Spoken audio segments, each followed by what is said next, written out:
सभी डीएलएड साथियों को नमस्कार। आप सभी का स्वागत है मेरे चैनल पर। और फ्रेंड्स, आप और जिस तरीके से जिस तरीके से पूरा पेपर पैटर्न होता है उसी के बेस पे मैंने बनाया है, ठीक है, ताकि आप सभी को बहुत ज़्यादा हेल्प मिले। तो चलिए शुरू करते हैं वीडियो को। गाइज आप लाइक कर दीजिए जल्दी से, ठीक है, और अपने फ्रेंड्स मित्र को शेयर कर दीजिए। तो अभी से स्टार्ट कर दीजिए। चलिए, बहुत ही बेसिक से हम आप सभी को इस चैनल के माध्यम से जानकारी देते हैं। तो चलिए शुरू करते हैं, जिसमें सबसे पहले 18 कुल क्वेश्चन पूछा जाता है मैथ में। बहुविकल्पीय प्रश्न, अति लघु और लघु उत्तरीय। जो बहुविकल्पीय प्रश्न होता है वो 1 नंबर का होता है। जितने भी प्रश्न हैं हमने पहले डिस्कस किया है। सिलेबस से बाहर हमने कुछ अलग प्रश्न नहीं, जितना हम लोगों ने डिस्कस किया है, ठीक है, उतना ही हम क्वेश्चन लिए हैं, सिलेबस से बाहर कुछ भी नहीं। चलिए, जिसमें सबसे पहला प्रश्न है कि 9, 12, 18 का लघुत्तम समापवर्त क्या होगा? 45, 36, 9, 27। तो 9, 12 और 18 का लघुत्तम समापवर्त क्या होगा? बिल्कुल सही। यहाँ पे देखिए जो आंसर हो जाएगा वो हो जाएगा 36। किस तरीके से आप निकाल सकते हो, चलिए ये भी बता देती हूँ यहीं पर साथ ही साथ में।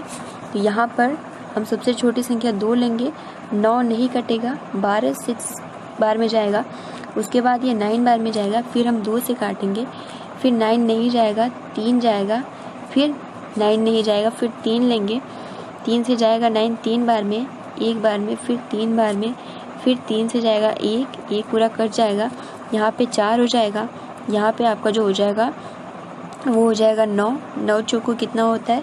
36। इसलिए ऑप्शन नंबर बी बिल्कुल सही है। ये जो हमने मेथड, कौन सा मेथड है? तो ये है भाग विधि, ठीक है। हम ये भाग विधि से जो अलग अलग करके लगाते हैं वो गुणनखंड विधि होता है। इतना क्लियर हुआ? चलिए आगे बढ़ते हैं। ये पहला प्रश्न 1 नंबर आप सभी का, इस पे पूरा 100% मिलेगा, है ना। अब देखिए फ्रेंड्स, अगला जो क्वेश्चन है कि प्रश्न नंबर दूसरा की सबसे छोटी प्राकृतिक संख्या है 2, 0, 1 सभी। अब बहुत सारे प्रशिक्षु ये कहेंगे ये तो बहुत ही बेसिक से प्रश्न है। देखिए फ्रेंड्स, आज फर्स्ट क्लास है, क्योंकि इस चैनल पर बहुत ऐसे भी प्रशिक्षु हैं जिनको बेसिक से बताना बहुत ज़रूरी होता है, ठीक है, क्योंकि उनको भी लेकर साथ में चलना है। तो यहाँ पर जो प्रश्न नंबर 2 है कि सबसे छोटी प्राकृतिक संख्या है 2, 0, 1 सभी। तो सबसे छोटी प्राकृतिक संख्या हमने संख्या से रिलेटेड प्रथम सेमेस्टर में और सेकंड सेमेस्टर में भी आप सभी को प्रोवाइड किया था। देखिए यहाँ फिर से एक बार मैं आप सभी को बता दूं, जो 1, 2, 3, 4, 5 ये क्या होते हैं? प्राकृतिक संख्या होते हैं। 0, 1, 2, 3, 4, 5 ये क्या होते हैं? तो ये पूर्ण संख्या होते हैं। उसके बाद देखिए यहाँ पे 0, -1, एक मिनट, -1, -2, 1, 2, 3 ये क्या होता है? तो ये आपका पूर्णांक होता है। और परिमेय जिसे हम p/q के फॉर्म में लिख सकते हैं, जहाँ पे 0 नॉट इक्वल होना चाहिए, और अपरिमेय जिसे हम p/q के फॉर्म में नहीं लिख सकते। तो इस तरीके से यहाँ पर आप सभी को मैंने बताया, जब सबसे छोटी प्राकृतिक संख्या, क्योंकि 2 भी होता है लेकिन सबसे छोटी, तो यहाँ पर एक ऑप्शन नंबर सी बिल्कुल सही हो जाएगा। अब देखिए फ्रेंड्स, अगला जो प्रश्न है कि -8 का योगात्मक प्रतिलोम है 8, -8, 16, -16। तो -8 का योगात्मक प्रतिलोम है बिल्कुल सही, क्योंकि फ्रेंड्स जब भी योगात्मक प्रतिलोम पूछे तो -8 का माइनस में आप सिंपल गुणा कर दीजिए, माइनस माइनस मिलकर क्या हो जाएगा? +8।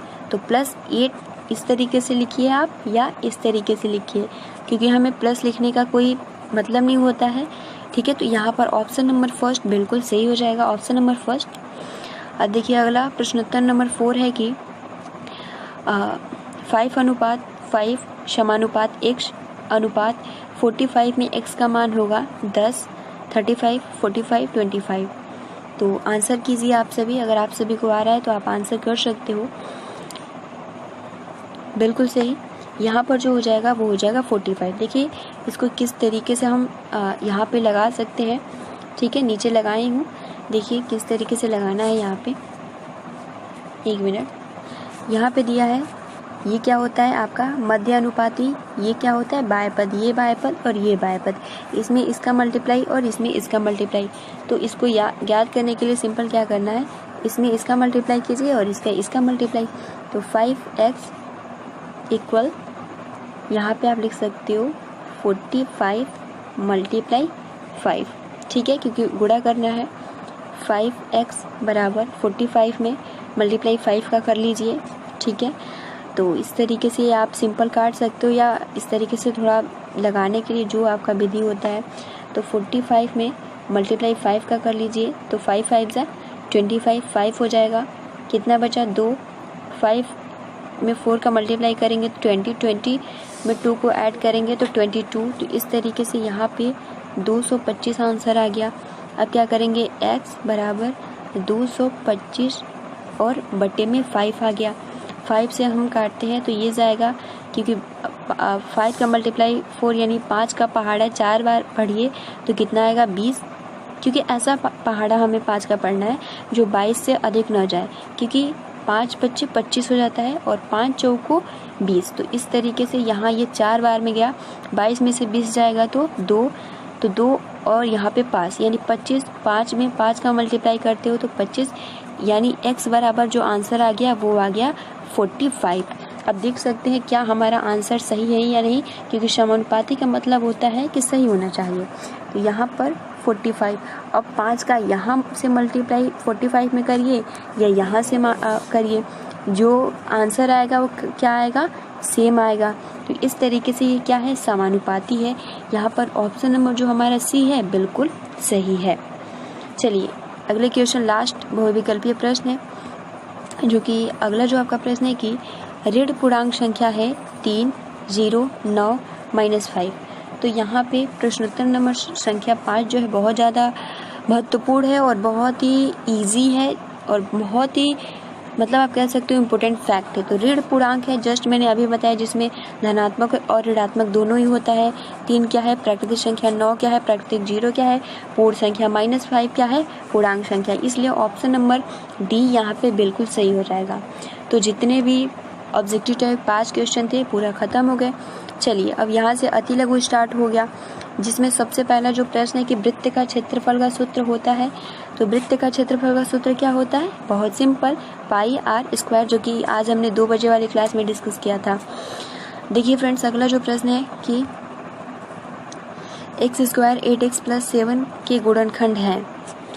तो इसका आंसर आप फिलहाल कमेंट्स बॉक्स में कर सकते हो। चलिए देखिए इसको किस तरीके से हम लोग लगाते हैं, इसको हम और जूम कर देते हैं। तो यहाँ पर x² - 8x + 7x है। ठीक है, तो यहाँ पर सबसे पहले जो नियम होता है, हम x² का 7 यानी इसमें इसका गुणा करेंगे।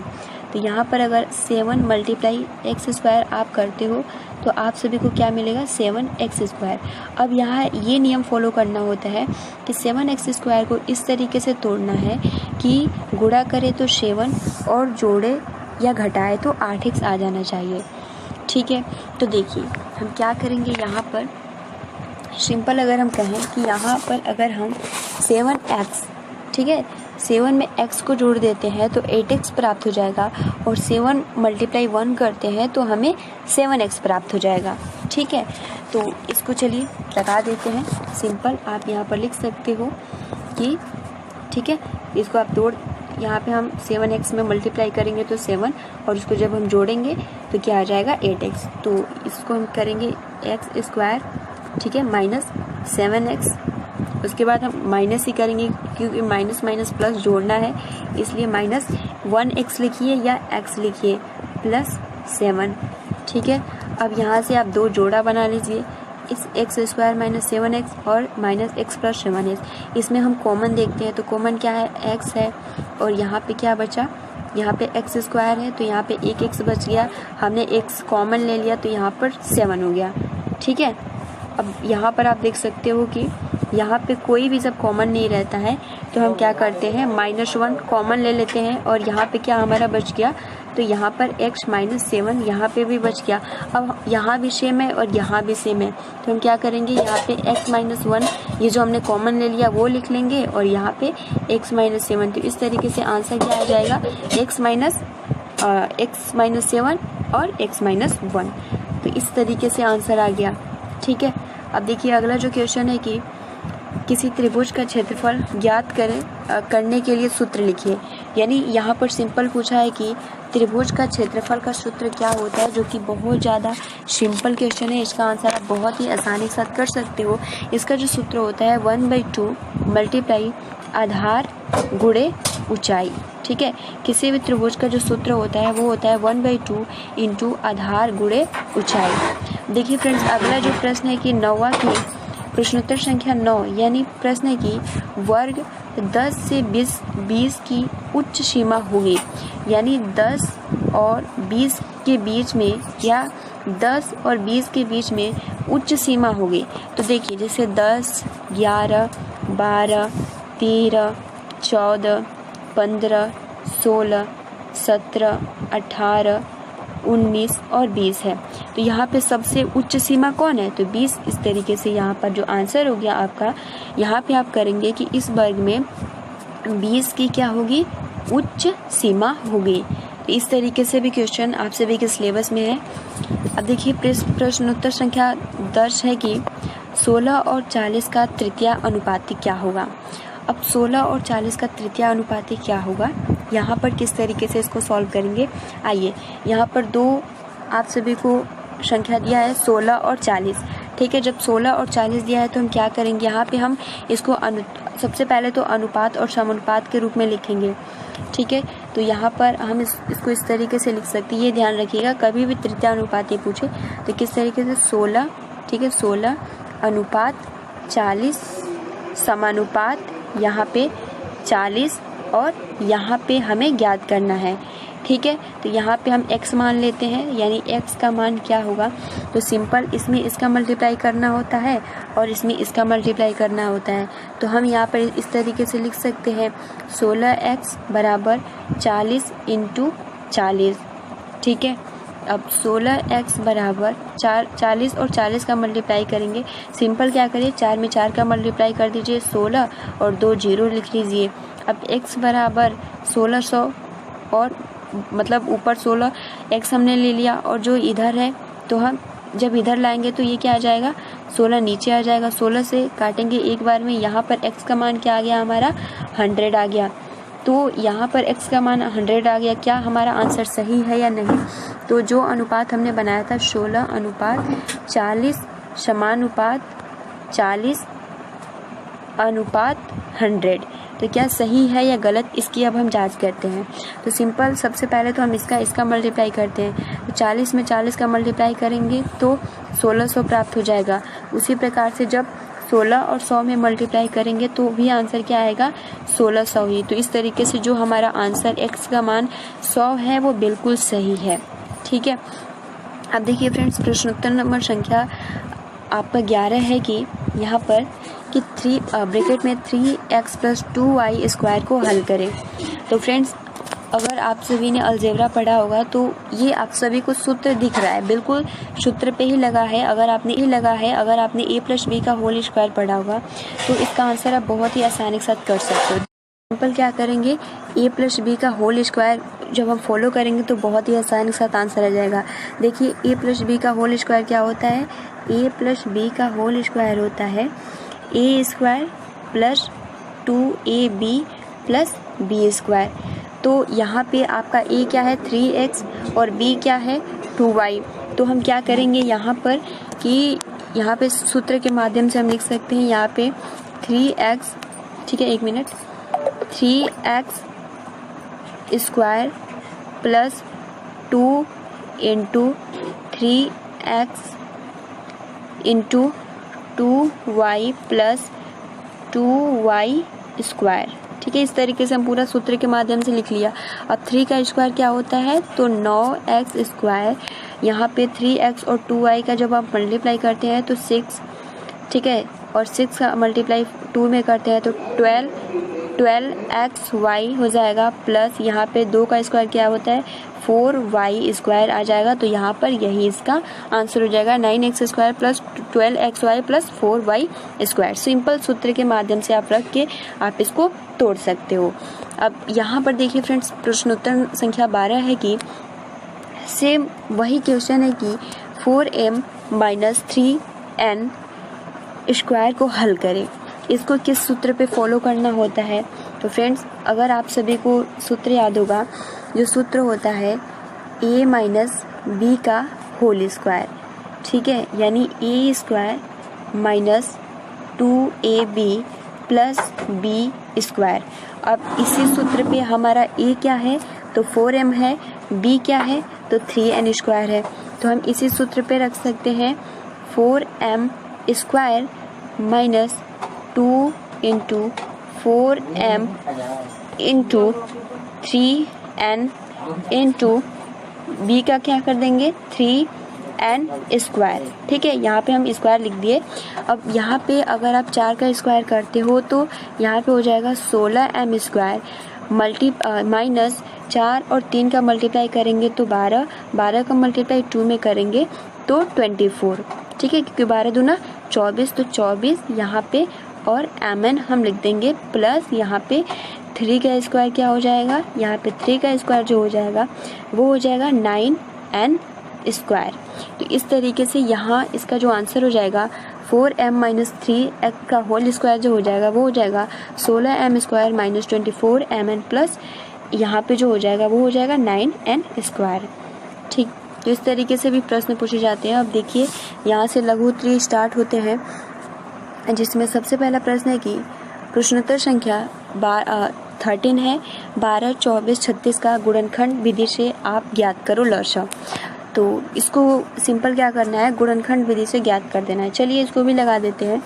तो यहाँ पे 12 सबसे पहले गुणनखंड विधि तो 12 लेंगे, 2 से काटेंगे, 2 से जाएगा 6 बार में, फिर 2 से काटेंगे जाएगा 3 बार में, 3 से काटेंगे 1 बार में।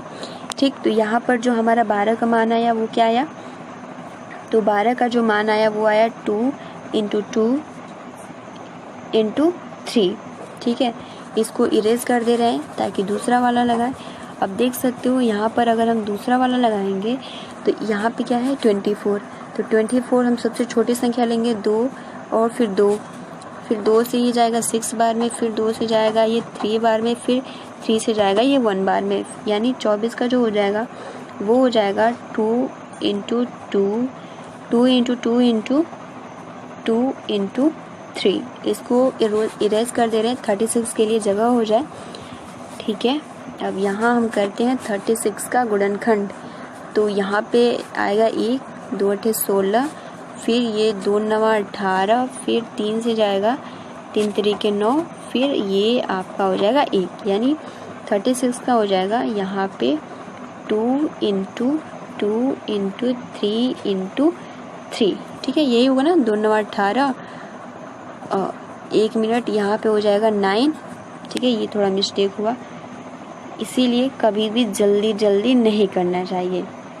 ठीक, 1 मिनट सही है, यहाँ पे जो हो जाएगा वो हो जाएगा 18, फिर 2 9 36। ठीक, बिल्कुल सही है। तो इस तरीके से ये पूरा हमारा सही है।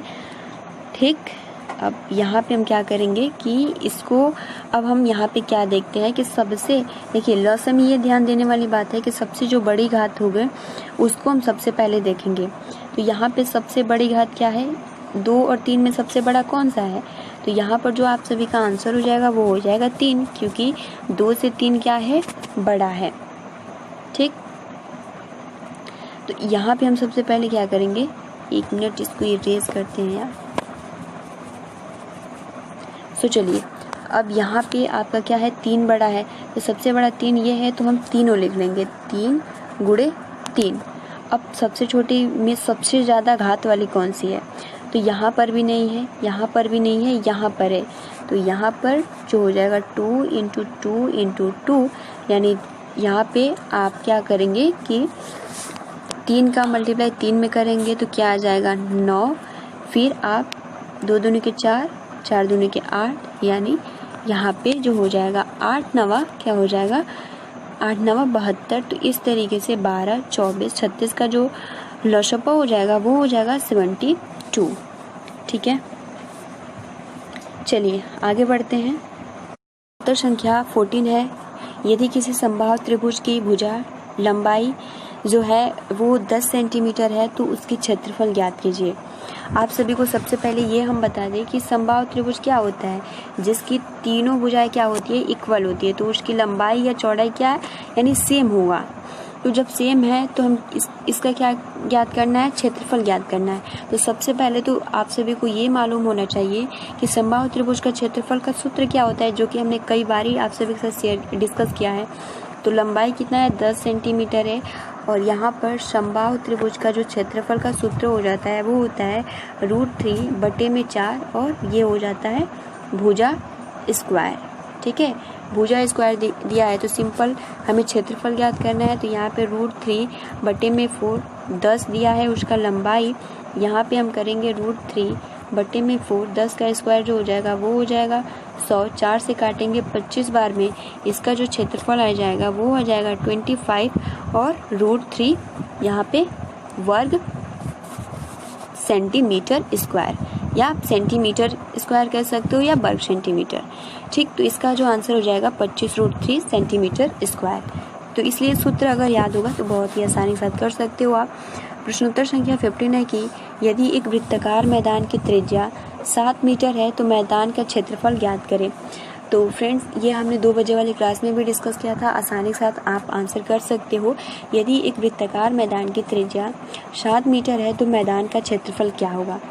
तो सबसे पहले तो आप सभी को पता होना चाहिए कि वृत्ताकार का जो क्षेत्रफल होता है वो होता है πr²। तो यहाँ पे क्षेत्रफल पूछा है तो सिंपल हम क्या करेंगे, पाई, ठीक है, आर कितना दिया है, त्रिज्या कितना दिया है, तो 7 का स्क्वायर करेंगे, और यहाँ पे पाई बटे जो हो जाएगा मल्टीप्लाई जो हो जाएगा यहाँ पे 49। ठीक है, अब पाई का मान क्या होता है, तो वो होता है 22/7 मल्टीप्लाई 49, 7 से काटेंगे तो ये हो जाएगा 7 बार में 49 कट जाएगा, 22 का मल्टीप्लाई 7 में कर दीजिए तो 154। ठीक है, m² इसका आंसर आ जाएगा। तो सूत्र याद होगा तो बहुत इजीली तरीके से आप कर सकते हो। अगला जो प्रश्न है कि प्रश्नोत्तर संख्या 16 है कि 9, 12 और 10 का अपवर्तक क्या होता है। अपवर्तक यानी डिवीज़न। तो सिंपल क्या करना है, यहाँ पर 9 का अपवर्तक क्या क्या हो जाएगा, अगर आप सभी को पता है तो आप कमेंट्स बॉक्स में कर सकते हो। यानी सबसे पहले 1 हो जाएगा, 3 हो जाएगा, फिर 9 होगा। 12 का अपवर्तक क्या क्या हो जाएगा, 1 हो जाएगा, 2 हो जाएगा, 3 हो जाएगा, 4 हो जाएगा, 6 हो जाएगा, और खुद स्वयं 12 हो जाएगा। 10 का क्या हो जाएगा, 1 हो जाएगा, 2 हो जाएगा, 5 हो जाएगा, और 10 हो जाएगा। तो इस तरीके से 9 का अपवर्तक क्या हो गया, 1, 3, 9। 12 का अपवर्तक 1, 2, 3, 4, 6, 12। 10 का अपवर्तक 12, 5 और 1, 2 और 1, 2, 5, 10। अब देखिए प्रश्नोत्तर संख्या 17 है कि ax + bx - ay - by के गुणनखंड ज्ञात करें। तो इसको किस तरीके से करना है, कॉमन लेना है और बहुत ही आसानी से कर सकते हो।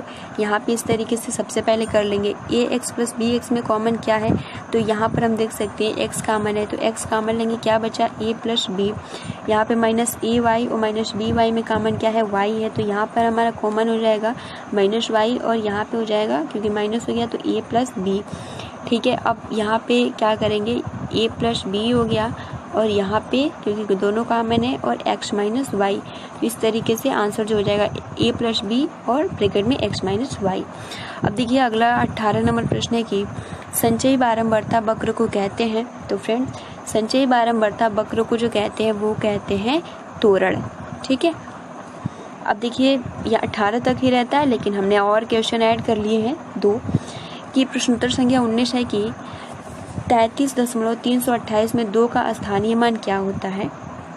तो फ्रेंड्स, आप सभी को पता है 3 का अगर पूछा होता है तो 3/10, 2 का पूछा है तो 2/100। सिंपल आप इसमें भाग दे दीजिए तो आंसर आ जाएगा, या इसी तरीके से आप आंसर कर सकते हो। अब देखिए अगला जो क्वेश्चन है, लास्ट आज का प्रश्न है, जिसका आंसर आप सभी को करना है कि प्रश्नोत्तर संख्या 20 यानी 10, 20, 30 का मौसा क्या होगा। इसका आंसर आप सभी को क्या करना है, लाइव चैट में नहीं, कमेंट्स बॉक्स में करके बताना है। तो फ्रेंड्स, आज की वीडियो कैसी लगी, क्वेश्चन कैसे थे, आप इसका आंसर जो है कमेंट्स बॉक्स में कर सकते हो। फिलहाल ये जितने भी क्वेश्चन थे बहुत ज़्यादा महत्वपूर्ण थे। जिस टाइप से क्वेश्चन पूछे जा